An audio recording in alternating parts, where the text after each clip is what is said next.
السلام علیکم ورحمۃ اللہ وبرکاتہ۔ شہادت عثمان رضی اللہ عنہ کا تاریخی پس منظر۔ شہید مظلوم حضرت عثمان ذو النورین رضی اللہ تعالی عنہ کی شہادت کے تاریخی پس منظر کے حوالے سے گزارش ہے کہ ہر واقعہ کے کچھ ظاہری اسباب ہوتے ہیں اور کچھ باطنی اسباب ہوتے ہیں، اور حقیقت میں مؤثر کردار یہ باطنی اسباب ہی ادا کرتے ہیں، لیکن چونکہ عام طور پر ظاہری اسباب نظر آ رہے ہوتے ہیں اور مخفی اسباب کی طرف توجہ نہیں ہوتی، بلکہ وہ تو نظر ہی نہیں آ رہے ہوتے۔ تاریخی اعتبار سے غور کرنے سے معلوم ہوتا ہے کہ اللہ تعالی نے نبی اکرم صلی اللہ علیہ وسلم کو جو کامیاب فرمایا، آپ علیہ السلام کو غلبہ عنایت فرمایا، اور آپ علیہ السلام کے مشن کی جزیرہ نما عرب کی حد تک آپ علیہ السلام کی حیات طیبہ میں تکمیل ہو گئی، اور آپ علیہ السلام کی وفات کے بعد آپ علیہ السلام کے مشن اور اسلام کے پیغام کو لے کر صحابہ کرام رضوان اللہ علیہم اجمعین باہر نکلے، تو جو لوگ مفتوح ہوئے اور جن لوگوں نے شکست کھائی، اگر غور کیا جائے تو معلوم ہوتا ہے کہ وہ دو بڑے بڑے گروہ تھے۔ پہلا وہ جس نے مذہبی طور پر، اور دوسرا وہ جس نے سیاسی طور پر شکست کھائی۔ مذہبی گروہ میں سے مشرکین عرب کا تو تیا پانچا کر دیا گیا۔ ان کے حق میں تو سورۃ توبہ کی وہ آیات نازل ہوئیں کہ ان مشرکین کو 4 مہینے کی مہلت دی جائے، اگر اس کے اندر یہ ایمان لے آئیں تو اس سرزمین پر رہ سکتے ہیں، اور مسلمانوں کو حکم دیا گیا کہ اگر یہ مشرکین ان 4 ماہ کی مہلت سے فائدہ نہ اٹھائیں، یعنی نہ ایمان لائیں اور نہ ہی ترک وطن کریں، تو تم ان کو جہاں بھی پاؤ قتل کر دو۔ چنانچہ آیت نمبر 5 میں ہے کہ پس جب محترم مہینے گزر جائیں تو مشرکین کو قتل کرو جہاں پاؤ، اور انہیں پکڑو اور گھیرو، اور ہر گھات میں ان کی خبر لینے کے لیے بیٹھ جاؤ۔ ان آیات نے فیصلہ کر دیا کہ مشرکین عرب کے ساتھ اب کوئی رو رعایت اور کوئی نرمی کا معاملہ نہیں ہوگا۔ اب شرک پر ڈٹے رہنے کے سبب سے ان کو قتل کر دیا جائے گا، اور ان پر عذاب استیصال کی سنت اللہ پوری ہوگی، جو ان قوموں کے لیے مقرر ہے جن کی طرف نبی براہ راست مبعوث ہوا کرتے ہیں، اور رسول علیہ السلام انہی میں سے مبعوث ہوئے تھے، اور رسول علیہ السلام کی دعوت کے اولین مخاطبین یہی لوگ تھے۔ لیکن اس کے برعکس یہود و نصارہ کو ایک رخصت دی گئی کہ تم اپنے دین پر قائم رہ سکتے ہو، البتہ تمہیں چھوٹا بن کر اور مغلوب ہو کر رہنا ہوگا، اور جزیہ ادا کرنا ہوگا۔ چنانچہ آیت نمبر 29 میں ہے کہ جنگ کرو اہل کتاب میں سے ان لوگوں کے خلاف جو اللہ اور روز آخرت پر ایمان نہیں رکھتے، اور جو کچھ اللہ اور اس کے رسول نے حرام قرار دیا ہے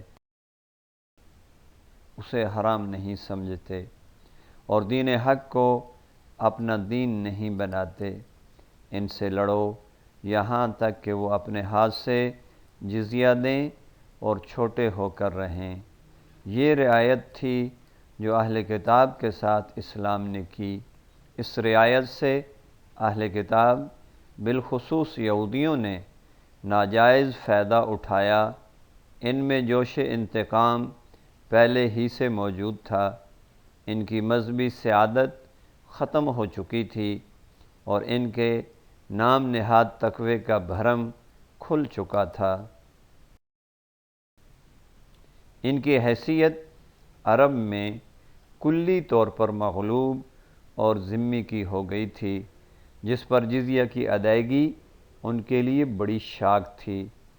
قرآن مجید کے مطالعہ سے معلوم ہوتا ہے کہ عہد نبوت میں جزیرہ نماء عرب میں جو نصارہ تھے، ان کی قرآن مجید نے کہیں کہیں تعریف اور توصیف بھی کی۔ ان میں خدا ترس لوگ بھی موجود تھے، ان میں قبول حق کی استعداد بھی موجود تھی۔ پھر نبی اکرم صلی اللہ علیہ وسلم کی حیات طیبہ میں نصارہ سے کوئی مسلح تصادم اور معرکہ بھی پیش نہیں آیا، جبکہ یہودیوں کا معاملہ اس کے برعکس تھا۔ ان پر قرآن مجید میں بڑی شدید تنقیدیں ہوئیں۔ سورۃ بقرہ کے 10 رکوعوں میں مسلسل ایک قرارداد جرم ہے جو یہودیوں پر عائد کی گئی۔ پھر ان کے 3 قبیلوں کو مدینہ سے نکالا گیا۔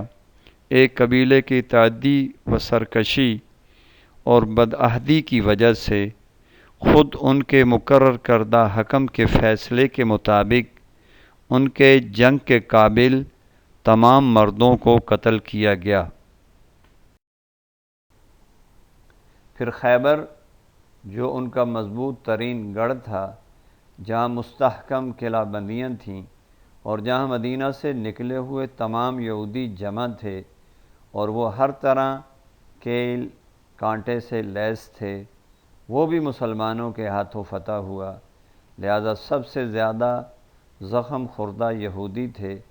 عیسائی بھی زخم خوردہ تھے، لیکن ان کا معاملہ اتنا شدید نہ تھا جتنا یہودیوں کا تھا۔ لہذا انتقام کے لیے سب سے پہلے یہودیوں نے سازشیں کیں، اور یہ ایک تاریخی حقیقت ہے کہ جتنا عظیم سازشی ذہن اس قوم کا ہے اور اس میں اس کو جو مہارت تامہ حاصل، اس کا کوئی دوسری قوم مقابلہ نہیں کر سکتی۔ یہ یہودی سازشی ذہن ہی کا شاخسانہ ہے کہ حضرت مسیح علیہ السلام کی دعوت توحید کے چشمہ صافی میں سب سے زیادہ گھناؤنا اور عریان ترین شرک شامل کر دیا گیا، اور اس طرح حضرت عیسیٰ علیہ السلام کی پوری امت کو بدترین شرک میں مبتلا کر دیا گیا۔ یعنی حضرت عیسیٰ علیہ السلام کو باقاعدہ اللہ کا صلبی بیٹا قرار دیا گیا اور ان کو الوہیت میں شریک ٹھہرایا گیا۔ پھر روح القدس کو، جس سے بعض فرقوں کے نزدیک حضرت جبرائیل علیہ السلام مراد ہیں اور بعض کے نزدیک حضرت مریم، اکالیم ثلاثہ میں شامل کر کے اس طرح تثلیث کا عقیدہ گھڑا گیا۔ اسی سازشی ذہن کا پیکر کامل یمن کا ایک یہودی عبداللہ ابن سبا تھا، جو بظاہر مسلمان ہوا اور اس نے مسلمانوں میں شامل ہو کر سازشی ریشہ دوانیاں شروع کیں۔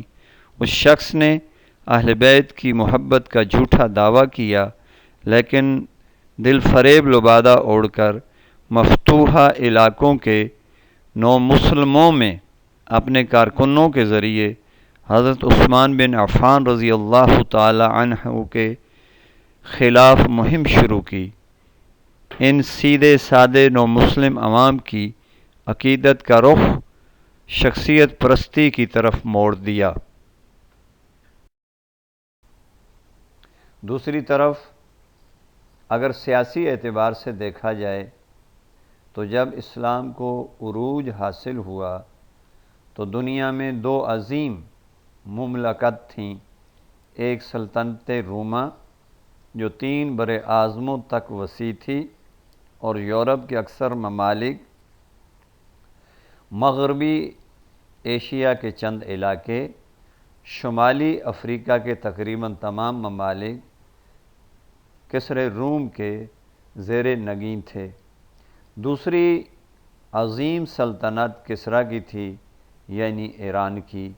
خلافت راشدہ بالخصوص دور فاروقی میں سلطنت کسریٰ کی دھجیاں اڑا دی گئیں، بلکہ اس کا تو وجود ہی صفحہ ہستی سے مٹا دیا گیا۔ یہ نتیجہ تھا اس گستاخی کا جو خسرو پرویز نے نبی اکرم علیہ السلام کے خط مبارک کے ساتھ کی تھی، جس کے ذریعے اس کو اسلام کی دعوت دی گئی تھی۔ حضور علیہ السلام نے تو اسی وقت فرما دیا تھا کہ کسریٰ نے میرا خط چاک نہیں کیا، بلکہ اپنی سلطنت کو صفحہ ہستی سے مٹایا ہے۔ اس گستاخی کی اسے نغص سزا تو یہ ملی کہ اسی وقت سے ایران میں محلاتی سازشوں نے سر اٹھا لیا، جس کے نتیجے میں خسرو پرویز قتل ہوا، اور اس کے بعد یکے بعد دیگرے مختلف افراد تخت کسریٰ پر متمکن ہوئے، جبکہ سلطنت روما کی تو صرف ایک ٹانگ ٹوٹی تھی۔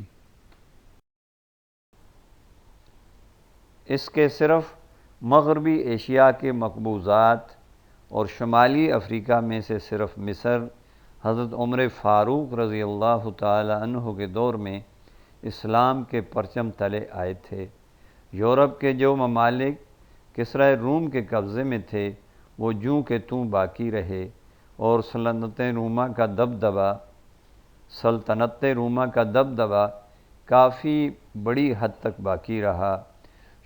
شمالی افریقہ کے دوسرے مقبوضات دور عثمانی میں اسلامی مملکت کے زیر نگیں آئے، لیکن سلطنت کسریٰ کی تو دور فاروقی میں دھجیاں اڑ گئی تھیں، اور اس کا وجود بھی باقی نہیں رہا تھا۔ لہذا جہاں تک انتقامی جذبات کا معاملہ ہے، تو سب سے زیادہ شدید ایرانیوں کے اندر موجزن تھے۔ اسی سے آپ یہ سمجھ سکتے ہیں کہ ایرانیوں کو حضرت عمر سے اتنا بغض کیوں ہے۔ اس کا مظہر یہ ہے کہ ایران میں جیسے دوسرے اکابر اور اہل بیت کے مقبروں کی شبیہیں اور تصویریں بطور تقدس چھپتی اور گھروں میں لٹکائی جاتی ہیں، اسی طرح اس بدبخت ابو لؤلؤ فیروز موجوسی کی قبر کی شبیہیں اور تصویریں فروخت ہوتی ہیں، جو حضرت عمر رضی اللہ تعالی عنہ جیسے جلیل القدر شخصیت، خلیفہ راشد اور امیر المؤمنین کا قاتل تھا۔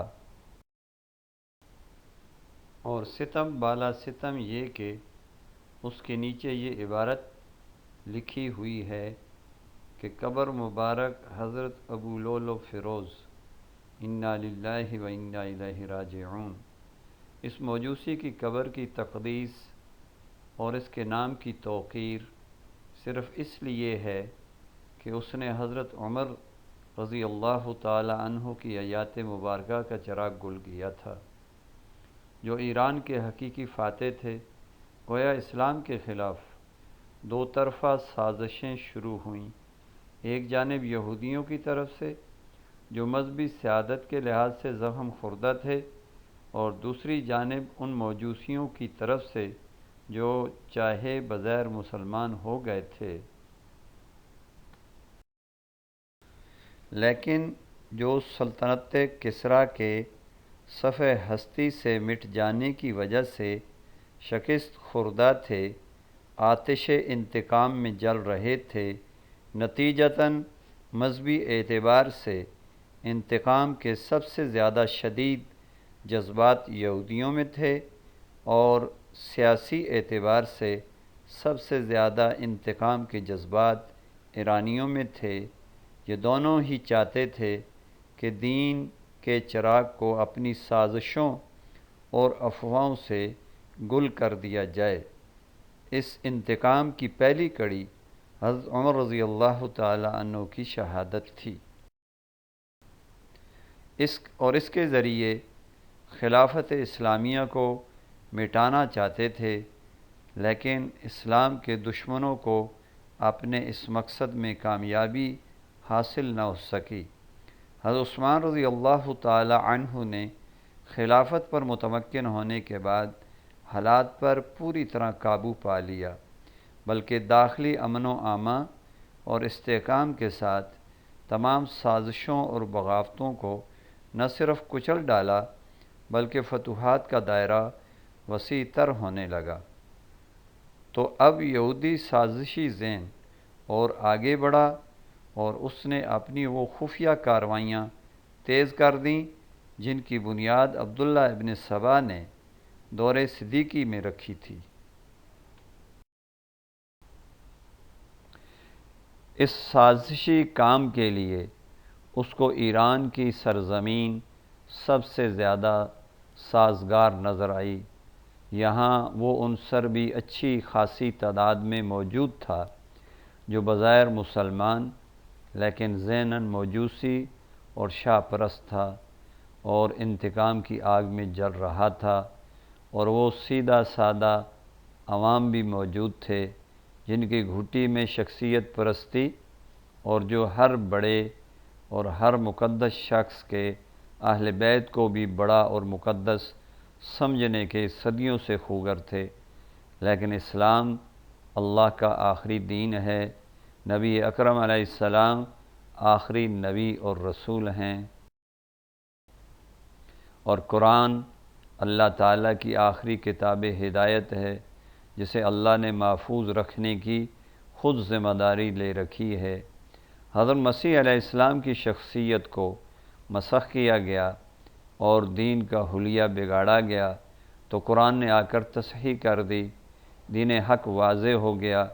اگر رسول اللہ علیہ السلام کی شخصیت کو یا آپ علیہ السلام کے لائے ہوئے دین کو مسخ کر دیا جاتا تو پھر کون تھا جو اس کی تصحیح کرتا؟ چونکہ نبی کریم علیہ السلام خاتم النبیین اور خاتم المرسلین ہیں، لہذا حضور علیہ السلام کی شخصیت، دین اسلام اور قرآن مجید کو اللہ کی طرف سے خصوصی تحفظ عطا ہوا۔ نیز امت مسلمہ کو یہ فضیلت بھی عطا ہوئی کہ امت کے علماء حق کا مقام رسول اللہ کے ارشاد کے مطابق انبیاء بنی اسرائیل کے مطابق قرار پایا۔ مزید برآں حضرت علیہ السلام نے یہ خوشخبری بھی سنائی کہ میری امت کا ایک گروہ ہر دور میں حق پر قائم رہے گا، لہذا یہ سازش کلی طور پر کامیاب نہ ہوئی اور نہ ہی ہو سکتی تھی۔